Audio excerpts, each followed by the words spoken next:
de ferimentos decorrentes das torturas a que eram submetidos. Quando Altino ouviu de Aloísio que fora sequestrado no dia 9 de maio de 1971 e levado ao Senimar do Rio de Janeiro.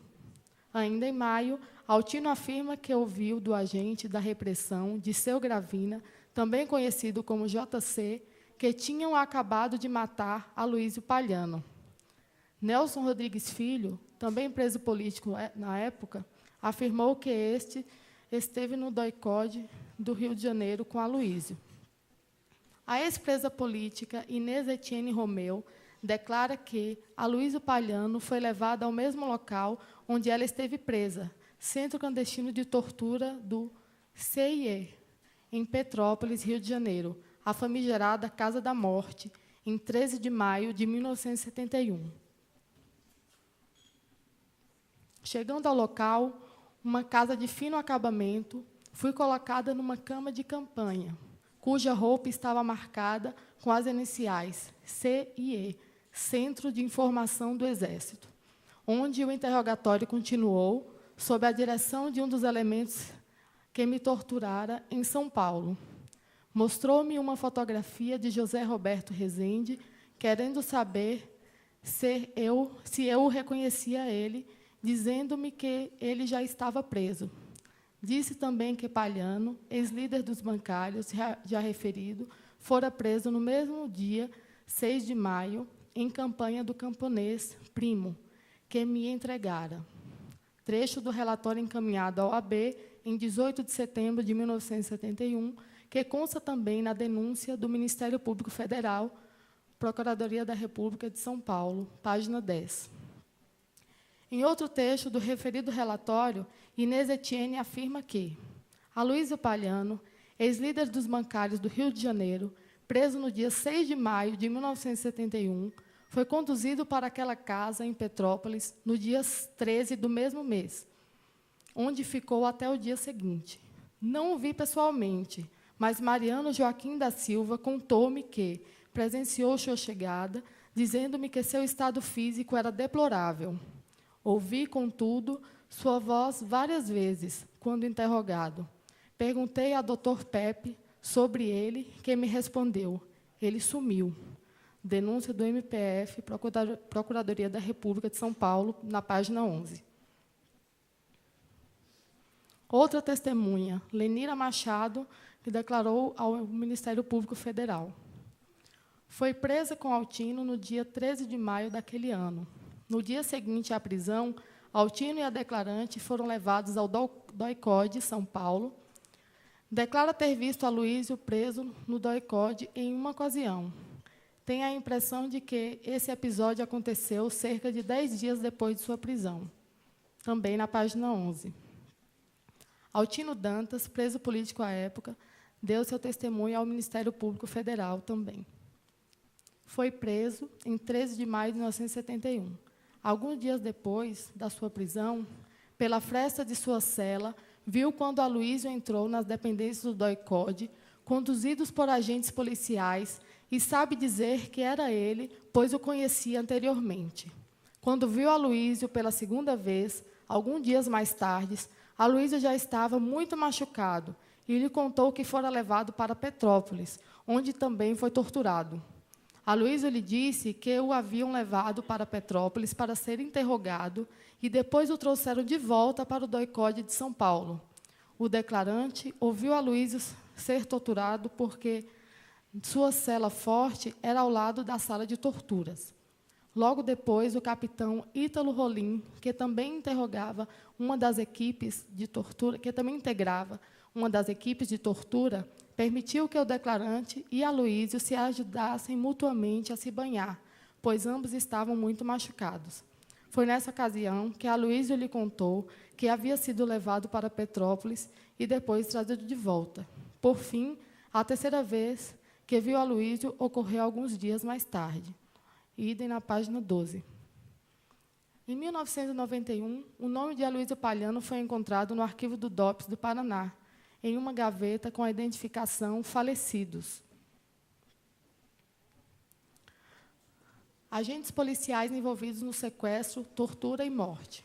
Dirceu Gravina, o JC, o então Major Carlos Alberto Brilhante Ustra, o então Major Dalmo José Cirilo, Maurício José de Freitas, Lunga ou Lugarete, integrante dos quadros do DOI-CODE de São Paulo, e o capitão Ítalo Rolim, Dr. Pepe. Providências posteriores. No ano de 2012, o Ministério Público Federal denunciou à Justiça Federal, em São Paulo, o então comandante do DOI-CODE de São Paulo, no período de 1970 a 1974, o coronel reformado Carlos Alberto Brilhante Ustra, e o delegado Dirceu Gravina, JC, que ainda encontrava-se na ativa, lotado na Polícia Civil de São Paulo, pelo crime de sequestro qualificado de Aloísio Palhano Pedreira Ferreira, crime que, por ser permanente, não pode ser contemplado pela Lei de Anistia de 1979. A denúncia oferecida em abril de 2012 foi rejeitada pela 10ª Vara Criminal de São Paulo, que tomou o fato como prescrito. O Ministério Público Federal entrou com recurso na 2ª turma do Tribunal Federal Regional da 3ª Região, que ainda não foi apreciado face a pedido de vista feito pelo desembargador federal Nelton dos Santos. O processo está inscrito na Justiça Federal sob o número 2012.6181.004204-9. Informações do dossiê da ditadura, morte e desaparecidos políticos do Brasil.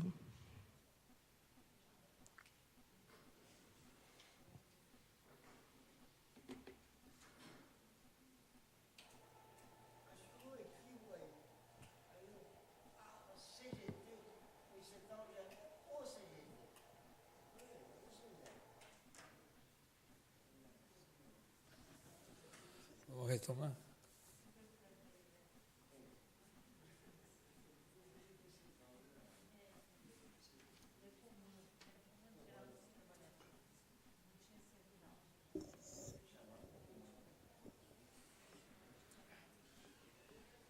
Bom, agora nós acertamos, né? Sérgio Suyama, procurador regional. Toda vez nós queremos te promover, hein? Procurador regional do Ministério Público Federal e um dos autores da ação contra o penal contra o coronel Carlos Alberto Brilhante Ustra e o delegado Dirceu Gravina, pelo desaparecimento de Aloísio Palhano Pedreira Ferreira.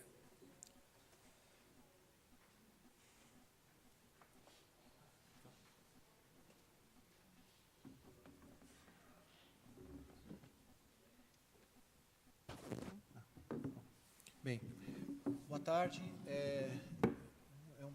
Agradeço mais uma vez o convite da comissão para estar aqui. E eu tive aqui na quinta-feira, falando do caso do Edgar Aquino Duarte. Então, hoje eu vou contar o que foi apurado em relação ao sequestro e desaparecimento do líder sindical Aloísio Palhano Pedreira Ferreira.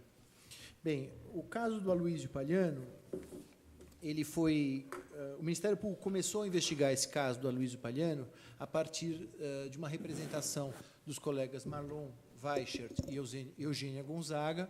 Esse caso havia sido inicialmente arquivado por um colega que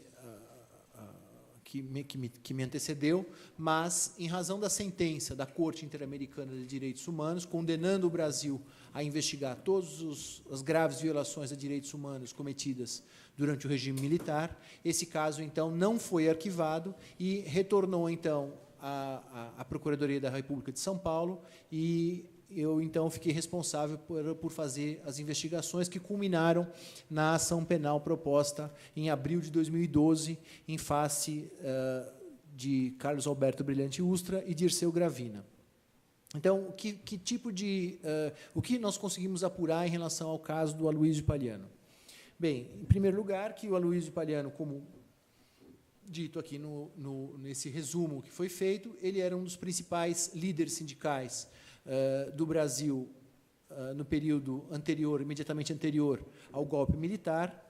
A partir do golpe militar, ele foi cassado, ele foi uma das pessoas que constava na lista do ato institucional número 1, no primeiro ato que foi editado pela ditadura militar, já cassando ali centenas de pessoas. Então, nessa lista, ele já se encontrava, e ele, então, partiu para o México, para Cuba. Inicialmente, ele foi para o México, e depois ele se exilou em Cuba, onde ele permaneceu até o final de 1970. Nós conseguimos obter dos arquivos públicos, tanto do Estado quanto do Arquivo Nacional, uma série de documentos comprovando que os órgãos de repressão política já monitoravam as atividades do Aloísio Palhano desde 1964 até o ano de 1970, quando ele, então, retorna ao Brasil. Nesse sentido, há, por exemplo, o informe confidencial número 2 da Polícia Militar do Estado, de 66, há uma informação da Polícia Federal de 5 de janeiro de 70, no qual o Aloísio Palhano é citado como em uma relação de brasileiros que viajam frequentemente para Cuba. Há um relatório de informações de 10 de novembro de 1970, dizendo que existem elementos terroristas banidos, prontos para o retorno, e aí, dentre esses nomes, está o nome de Aloísio Palhano. Então, esses documentos todos que foram amealhados, há um termo de interrogatório de uma pessoa chamada Alípio Cristiano de Freitas, datado de 30 de novembro de 70, no qual essa testemunha menciona ter encontrado, durante sua permanência em Cuba, Aloísio Palhano. Há um informe de janeiro de 71, também mencionando o nome de Aloísio Palhano. Há uma difusão ao Segundo Exército de uma outra informação de fevereiro de 71, dizendo também, fazendo também referência a encontros com Aloísio Palhano. Enfim, esses documentos, então, provam, no nosso entender, que a ditadura ela monitorava já, por pelo menos 6 anos, as atividades do Aloísio Palhano. No final de 1970, o Aloísio retornou de Cuba, a vítima retornou de Cuba para a cidade de São Paulo, onde ele passou a viver clandestinamente, atuando como um ponto de contato da Organização Vanguarda Popular Revolucionária, a VPR. Naquela época, segundo registros históricos, a luta armada, as organizações que lutavam na luta armada contra a ditadura militar, elas já estavam praticamente extintas e já estavam praticamente dizimadas, seja porque os seus elementos, seus integrantes estavam presos, seja porque eles estavam exilados, ou simplesmente porque eles já haviam sido mortos ou desaparecidos. Então, nesse contexto, quando o Aloísio retorna, ele tem muito poucos pontos de contato aqui em São Paulo para poder, então, trabalhar efetivamente no combate à luta armada. Em dezembro de 1970, a VPR, particularmente, perdeu 2 de seus militantes importantes, que são o Edson Neves Quaresma e o Yoshitani Fujimori, mortos no bairro da Saúde pelo DOI-CODE de São Paulo. A partir da morte de Fujimori e de Edson Neves Quaresma, a militância na VPR ficou praticamente reduzida, aqui em São Paulo, ao famigerado, e também já citado por mim na quinta-feira, Cabo Anselmo, o José Anselmo dos Santos. E, então, nós conseguimos algumas informações, alguns elementos que permitem mostrar que o Anselmo manteve contato, de fato, com o Aloísio Palhano. O próprio Cabo Anselmo, em um seu depoimento prestado ao DOPS, em junho de 1970, ele menciona, em julho de 71, desculpe, ele fala que ele retornou, de Cuba e que logo em seguida, então, veio o Aloísio Palhano. Ainda segundo o relato do Cabo Anselmo ao jornalista Percival de Souza, após a morte de Fujimori e Quaresma, ficamos eu e o Aloísio Palhano sem contato com a organização. Sem contato, com pouco dinheiro para sobreviver, viajamos ao Rio de Janeiro, onde o Aloísio tinha uma irmã.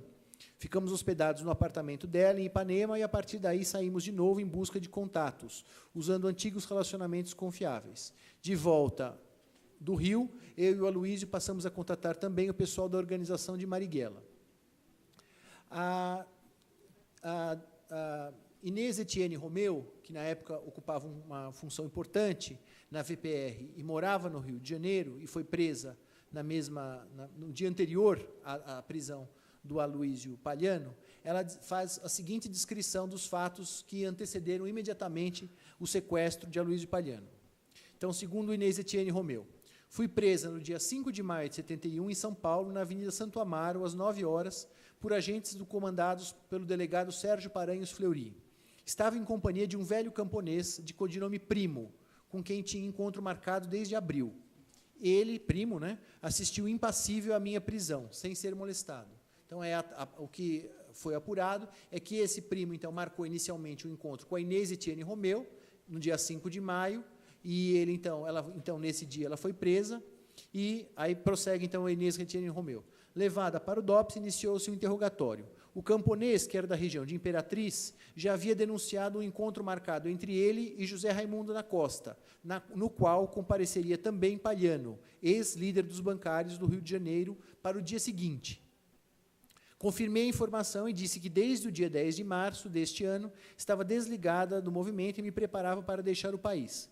Em seguida, fui levado à sala de torturas, onde me colocaram no pau de arara e me espancaram barbaramente. Foram aplicados choques elétricos na cabeça, pés e mãos. Queriam conhecer o meu endereço na Guanabara, mas consegui, apesar de tudo, ocultá-lo para proteger uma pessoa que lá se encontrava.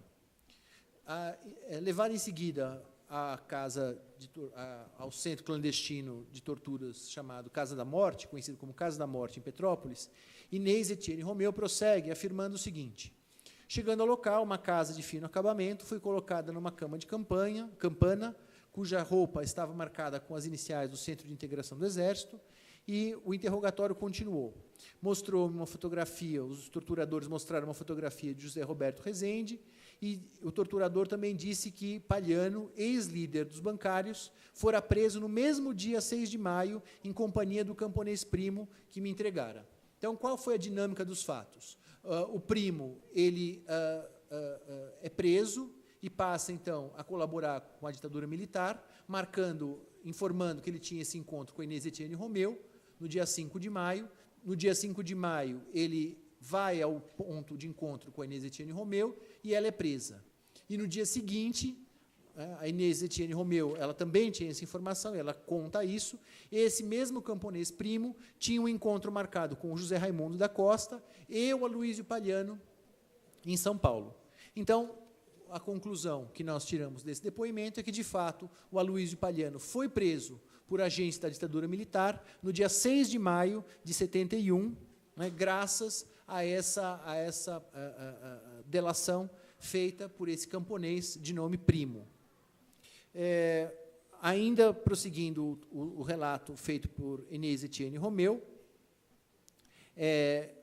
o Aloísio foi preso, então, no dia 6 de maio, ele permaneceu do dia 6 de maio até o dia 13 de maio em São Paulo, nas dependências do DOI-CODE, e no dia 13 de maio ele foi visto, ou melhor, ele foi ouvido, né, os seus gritos foram ouvidos por Inês Etienne Romeu na Casa da Morte de Petrópolis. Segundo a Inês Etienne Romeu, o Aloísio Palhano, preso no dia 6 de maio, foi conduzido para a Casa de Petrópolis no dia 13 do mesmo mês, onde ficou até o dia seguinte. Não o vi pessoalmente, mas Mariano Joaquim da Silva contou-me que presenciou sua chegada, dizendo que seu estado físico era deplorável. Ouvi, contudo, sua voz várias vezes, quando interrogado. Perguntei a Dr. Pepe, que é o torturador, sobre ele, que me respondeu. Ele sumiu. Então, esse depoimento de Inês Etienne Romeu, ele é completado por dois testemunhos, de testemunhas oculares do sequestro de Aloísio Palhano nas dependências do DOI-CODE, que são Altino Dantas Júnior e Lenira Machado. Ambos foram ouvidos pelo Ministério Público Federal no ano passado, quando nós entramos com a denúncia, né? E então eles confirmaram aquelas informações que já desde 1975 circulavam entre os presos políticos, que o Altino Dantas havia visto o Aloísio Palhano dentro do DOI-CODE. Então, segundo a testemunha Lenira Machado, foi presa com o Altino no dia 13, no dia seguinte à prisão, Altino e a declarante foram levados ao DOI-CODE, E aí, mais para frente, ela declara ter visto Aloysio preso no DOI-CODE em uma ocasião. Tem a impressão de que esse episódio ocorreu cerca de 10 dias depois de sua prisão. E esse testemunho ele é confirmado pela testemunha Altino Dantas Júnior, que diz que viu, no dia 13 de maio de 71, quando Aloysio entrou nas dependências do DOI-CODE, conduzido por agentes policiais, e sabe dizer que era ele, pois o conhecia anteriormente. Quando viu Aloysio pela segunda vez, alguns dias mais tarde, Aloysio já estava muito machucado e lhe contou que fora levado para Petrópolis, então confirmando, né, o depoimento de Inês Etínio Romeu, onde também foi torturado. Aloysio lhe disse que o haviam levado para Petrópolis para ser interrogado e depois o trouxeram de volta para o DOI-CODE de São Paulo. O declarante ouviu Aloysio ser torturado porque sua cela forte era ao lado da sala de torturas. Logo depois, o capitão Ítalo Rolim, que também integrava uma das equipes de tortura, permitiu que o declarante e Aloysio se ajudassem mutuamente a se banhar, pois ambos estavam muito machucados. Foi nessa ocasião que Aloysio lhe contou que havia sido levado para Petrópolis e depois trazido de volta. Por fim, a terceira vez que viu Aloysio Palhano ocorreu alguns dias mais tarde. Então, para nós, está aprovado, né, pelo testemunho de 3 pessoas diferentes, a Inês Etínio Romeu, no relato que ela fez à OAB em 1971, e pelo testemunho de Altino Dantas e Lenira Machado, ao Ministério Público, que o Aloysio Palhano foi, então, sequestrado e no dia 6 de maio, e a partir do dia... ficou no dia 6 de maio, até por volta do dia 13, o dia 12, em São Paulo, levado para Petrópolis, permaneceu 2 dias lá, retornou ao DOI-CODE no dia 13 de maio, e ficou mais alguns dias lá, sendo torturado, até desaparecer. Então, para nós, está provada, não é, a participação do Estado brasileiro e de agentes do Estado brasileiro envolvidos na repressão política ao Aloysio Palhano Pedreira Ferreira. Por que essa informação é importante? Porque o Estado sempre negou que Aloysio Palhano tivesse sido sequestrado por agentes da repressão. O próprio Carlos Alberto Brilhante Ustra, coronel Carlos Alberto Brilhante Ustra,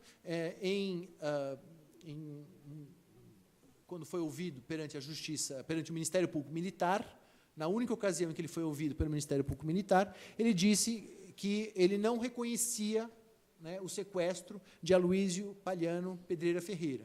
Essa informação, todavia, ela não bate com o testemunho de 3 testemunhos diferentes, de 3 pessoas diferentes, que viram, então, presenciaram o sequestro de Aloysio Palhano Pedreira Ferreira. Então, o que a gente chama de materialidade do crime, a materialidade delitiva, está provada por esses 3 depoimentos. Quanto à autoria do crime, no que nós conseguimos apurar? Nós conseguimos apurar, em primeiro lugar, que a participação de 2 pessoas ainda vivas, né, há essa limitação, que muitos já morreram, mas pessoas ainda vivas, e que foi provada a participação, está, então, o Carlos Alberto Brilhante Ustra, que, à época, comandava o DOI-CODE de São Paulo, e o delegado de polícia, ainda da ativa, Dirceu Gravina, que, à época, era, então, um torturador conhecido como Jesus Cristo, ou JC.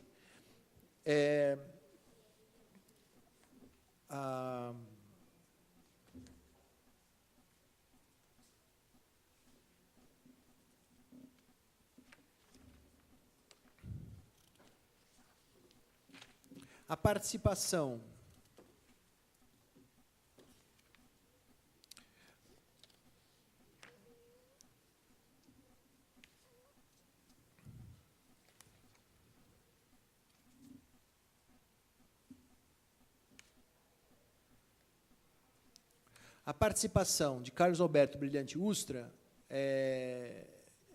nesse fato, nós tivemos a preocupação, então, de verificar em que consistiu exatamente a participação dele. Para nós, e não apenas o fato dele ser comandante do DOI-CODE à época, mas nós procuramos, assim como no caso do Edgar Aquino Duarte, buscar outros elementos que mostravam o vínculo, a participação mais direta de Carlos Alberto Brilhante Ustra nos fatos relacionados a Aloysio Palhano Pedreira Ferreira. Então, quais são esses fatos? Em primeiro lugar, uma declaração de Altino Dantas Júnior, constante a folha 255 dos autos da ação penal, no qual se lê que o comandante Ustra não participava das sessões, mas que ele entrava durante as sessões, quando o declarante estava pendurado ou levando choques, e dizia: ele está mentindo, façam ele falar. Essa mesma testemunha, na folha 257, diz que da terceira vez que viu a vítima no DOI-CODE, ouviu o denunciado Ustra mandar o codenunciado, o réu, Dirceu Gravina, retirar o corpo inerte da vítima do pátio. Não quero esse negócio aqui, disse Carlos Alberto Brilhante Ustra. Também a declaração de Lenira Machado, a folhas 446 dos autos, segundo a qual ela disse: não se recorda ter sido torturada por Ustra, mas ele comparecia à sala de torturas e via tudo o que acontecia. Ustra, antes da sessão de torturas, vinha conversar com o preso, perguntando por que não colaborava. Há também outras declarações de testemunhas. Aqui são citados a testemunha Laurindo Martins Junqueira Filho, a testemunha Maria Amélia de Almeida Teles, testemunha Ivan Axel Rude Seixas, a declaração da testemunha Elzira Vilela, testemunha Paulo de Tarso Vanucci, a testemunha José Damião de Lima Trindade, todas elas afirmando, então, que o coronel Carlos Alberto Brilhante Ustra não tinha apenas funções administrativas ou de mando naquele órgão, mas ele, de alguma forma, participava mais diretamente das sessões de tortura, muito embora ele não era diretamente o torturador das pessoas, mas ele supervisionava ali, por assim dizer, as sessões de tortura. E há também a referência específica ao caso do Aloísio Palhano, feita por Altino Dantas, dizendo, então, que viu quando o corpo de Aloísio Palhano foi jogado no pátio, e o coronel Ustra, então, dizendo que ele não queria aquele negócio ali. Quanto à participação do Dirceu Gravina nos fatos, esse senhor Dirceu Gravina, ele é, desde 1975, apontado como um dos piores e mais selvagens torturadores do destacamento de operações de ordem interna da repressão política, o DOI-CODE. O Dirceu Gravina, então, há referências aqui a ele, que ele era um policial do DEIC, na época, hoje, como eu disse, então, delegado de polícia. Ele era feito, os interrogatórios eram feitos por 3 equipes diferentes, do DOI-CODE, a equipe A, B e C, 6 ou 7 agentes por cada equipe, e ele, então, ouviu essa testemunha, Altino Dantas Júnior, a folha 258 dos autos, disse, então, que, na terceira vez que viu Aloísio, ocorreu alguns dias mais tarde, e, nesse dia, ouviu Aloísio ser barbaramente torturado na sala ao lado por Dirceu Gravina e outros integrantes daquela equipe. Esse depoimento, então, foi prestado pelo senhor Altino Dantas ao Ministério Público Federal. E depois, então, ainda a segunda testemunha, ouviu Aloísio ser jogado, já quase inerte, no pátio da delegacia, a pontapés. Aloísio já não conseguia falar. Fecha aspas. Também, segundo a mesma testemunha, a folha 258. No último dia em que viu Aloísio, ouviu Gravina dizer: acabamos de matar o seu amigo, agora é a sua vez. Em seguida, o declarante foi levado para a sala de tortura e lá foi novamente torturado. Também a testemunha Lenira Machado, a folhas 517 dos autos. A declarante tem a impressão de que foi a equipe de Gravina quem torturou a vítima Aloísio Palhano. Isso porque, sempre que havia sessão de pau de arara, era a equipe de Gravina que estava envolvida. Também, outra prova que foi juntada aos autos é um documento encaminhado pelo Altino Dantas Júnior ao ministro do Superior Tribunal Militar, general Rodrigo Otávio Jordão Ramos, no dia 1º de agosto de 78, na qual a testemunha noticia, desde aquela época, ter presenciado o sequestro e maus-tratos sofridos pela vítima, tortura sofridas pela vítima Aloísio Palhano. No documento se lê: alguns minutos após a sessão de tortura, fui conduzida a essa mesma sala de torturas que estava suja de sangue, mais do que o costume. Perante vários torturadores, particularmente excitados naquele dia, ouvi de um deles, conhecido pelo codinome de JC, a seguinte afirmação: acabamos de matar o seu amigo, agora é a sua vez.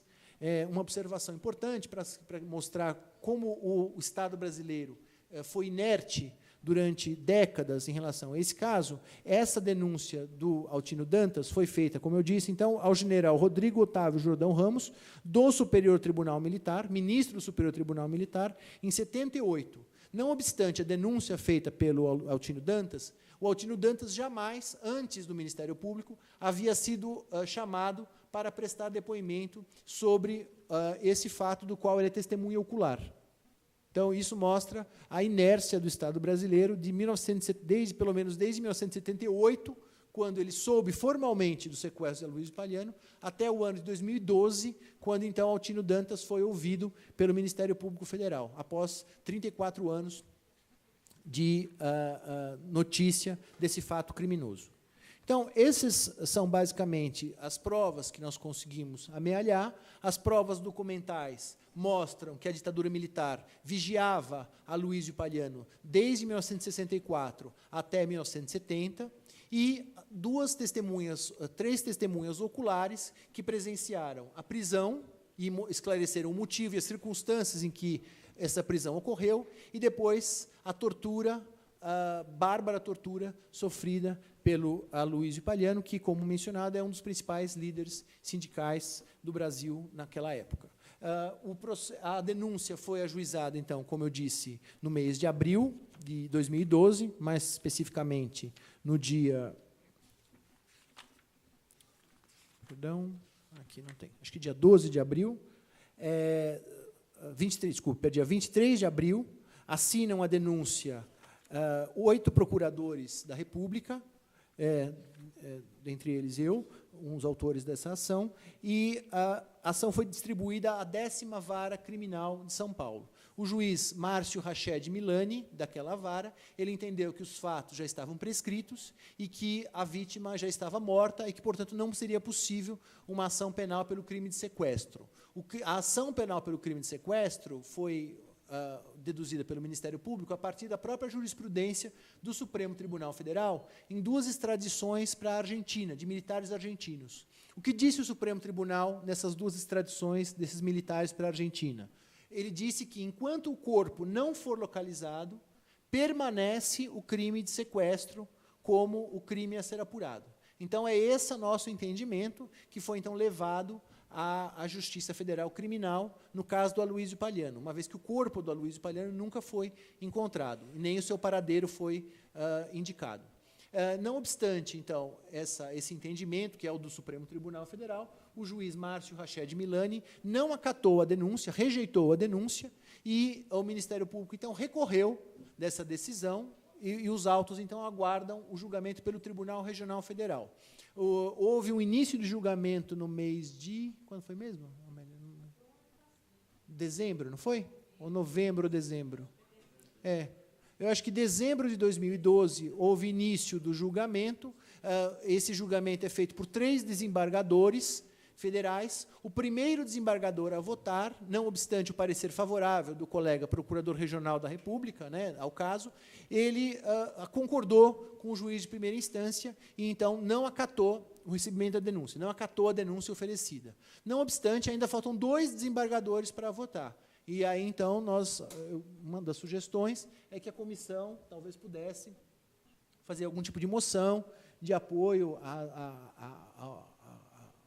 ao processamento dessa ação penal e endereçar, então, essa moção de apoio aos desembargadores da 2ª turma do Egrégio Tribunal Regional Federal da 3ª Região.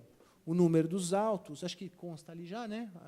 A Melinha colocou naquele resumo, mas eu vou passar novamente aqui, deixa eu ver se eu tenho aqui.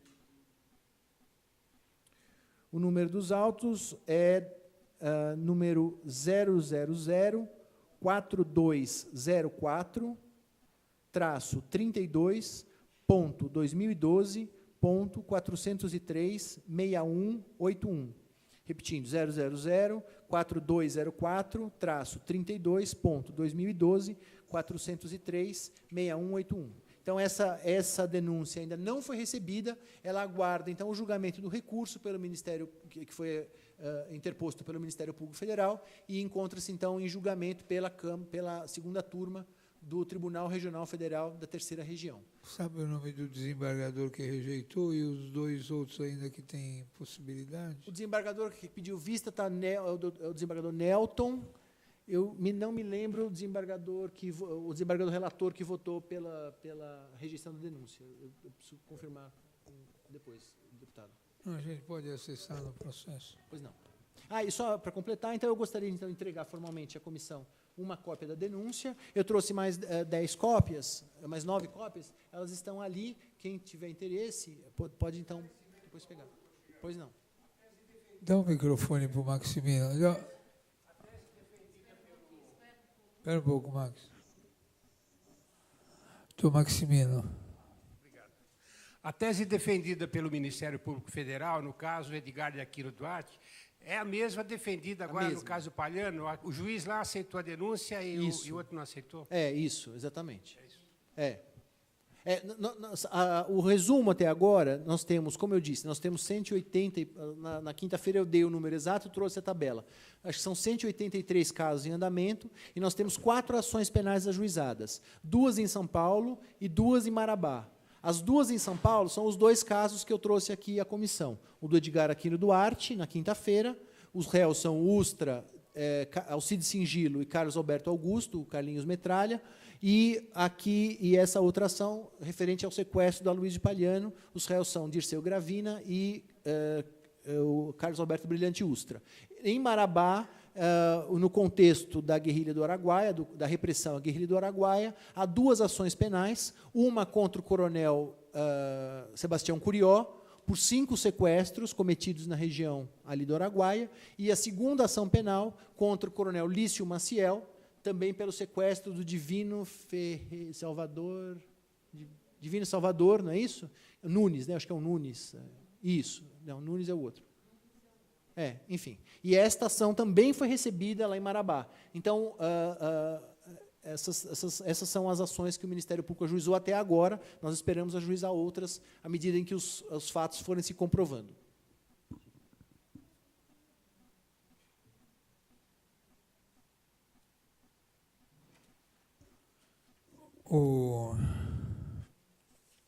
Esse documento, entregue agora pelo doutor Sérgio Suyama, é um documento importantíssimo desse processo do Aloysio. E ele tem que ser incorporado imediatamente nos autos da Comissão da Verdade. Eu faço um requerimento para que ele seja encaminhado para a Nacional, como parte desse depoimento, viu, Amelinha, viu, pessoal? Vamos... Quer dizer que são 184 casos que foram... Eu entreguei ali a relação completa, deputado. Até agora, né, novos casos que possam ser instaurados, mas acho que são 184 casos em andamento, a maioria em São Paulo e no Rio de Janeiro, que são os lugares onde houve maior, além de Araguaia, onde houve maior número de casos de mortos e desaparecidos. Alguém gostaria de fazer mais alguma questão? A Maria quer fazer alguma consideração?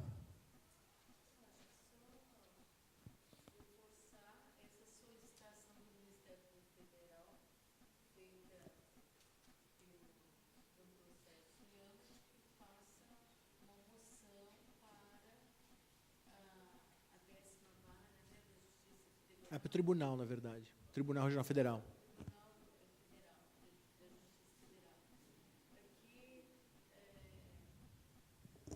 Receba a denúncia.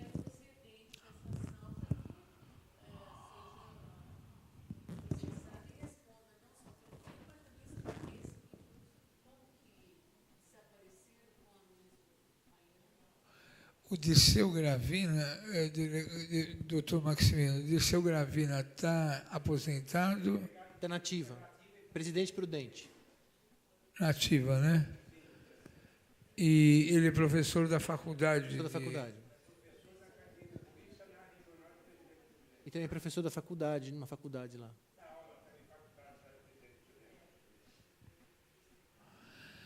A gente podia encaminhar novamente um documento à Secretaria de Segurança Pública e à Secretaria de Justiça. Hã? Já podíamos chamar o Gravina para depor, né? Servidor ativo. Ele é servidor da ativa, né? Servidor estadual. Vamos encaminhar. Mas era bom que tivesse também o reforço da Nacional para convocar esse senhor aí. Esse senhor é da pesada. Vamos começar a fazer. Então, expedir um documento, né, para a Secretaria de Segurança e Justiça e já fazer a convocação. Convocação era melhor aprovar no pleno dos deputados, né? Chamar uma reunião para convocar o Gravina, né? E também esse aposentado, que era do caso anterior, o policial militar aposentado, precisamos avaliar. O Risadinha, Isso. Risadinha. Do Virgílio. O senhor gostaria de fazer as considerações finais? Deputado, só agradecer mais uma vez a participação, dizer que nós estamos totalmente à disposição e nosso objetivo, como eu já disse, né, muito embora seja um pouco mais modesto que o da comissão estadual, ele está absolutamente em consonância com os objetivos da comissão. Até quando o senhor vai ficar em São Paulo? Eu fico até maio e depois eu transfiro para o Rio de Janeiro, onde pretendo continuar também continuar a investigar esses casos. Ok. Mais alguma pergunta? Muito obrigado. A sessão está encerrada.